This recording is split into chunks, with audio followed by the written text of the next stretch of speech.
Hey guys, Chris from the Ultimate Recycler. Welcome back to the channel. We interrupt normal programming to bring you a quick worm test.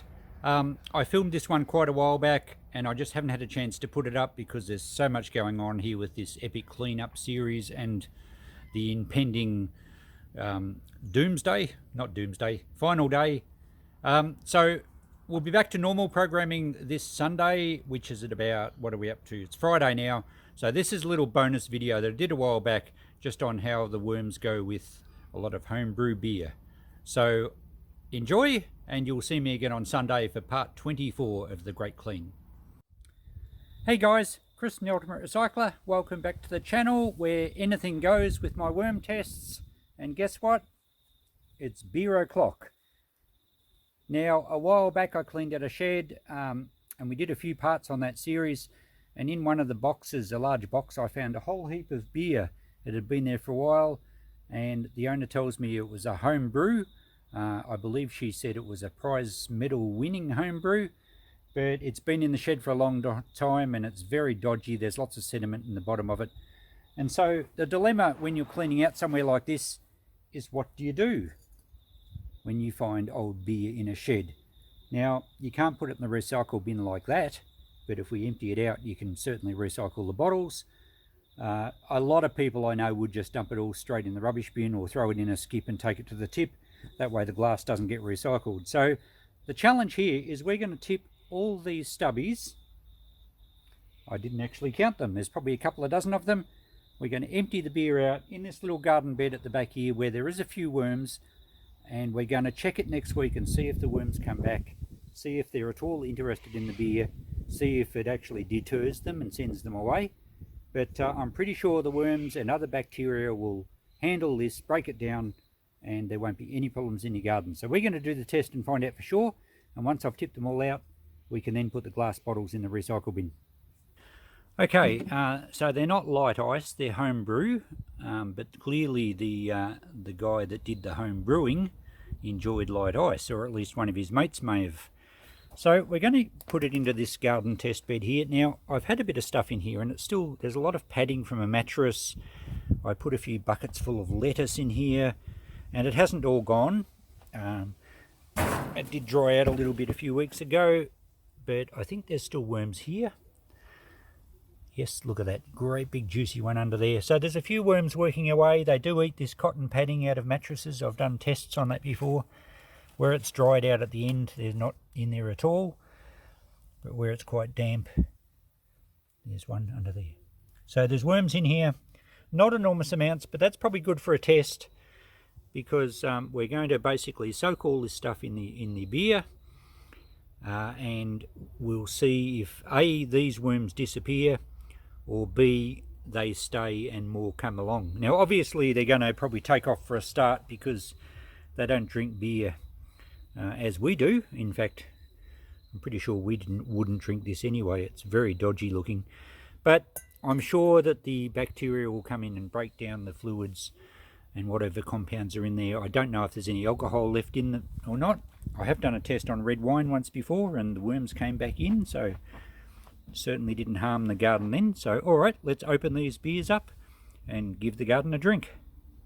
So I just cracked the top on that one. There was actually a little bit of a hiss, so there might even be some fizz in it. I'm not sure. It looks like it would actually pour a good beer. There's a bit of froth and bubble. So I'm just going to empty all of these stubbies. Oh, it smells. Actually, it doesn't smell too bad. But there's certainly some sediment in the bottom. But anyway, we can recycle that glass bottle now. So I'm going to do the same with all these other ones. And then we'll cover it over with a carpet, give it a bit of a water, and we'll check it next week. Okay, we've set up what we could call beer cam here with the camera mounted on the garden edge, and I've just cracked the top of one and poured it in, and I'm basically going to do the same with the rest of them. I got a glove out of the shed to do this because the tops are a little rusty and they were very tight to one screw. It was starting to cut my fingers just after the first couple, so we'll sacrifice a glove for this experiment. Some of them had quite a fizz. See, that one actually pretty well exploded across onto the wall of the shop. So I reckon some of them had fermented quite a bit. They probably would have been pretty strong alcohol. So I think there was about almost 2 dozen. I think it was 22 or 23 stubbies all up, which equals quite an amount of fluid for this garden. Hope the worms are thirsty. There's a few that were really frothy, and we spread it as evenly as we could. Okay, all done and covered up. It smells like a brewery here now, and we have a bin full of recyclable bottles, and the caps can even go in the steel bin. Everything recycled. Hopefully the worms enjoy their drink. I better not be late home tonight, Christian. I think I've been to the pub.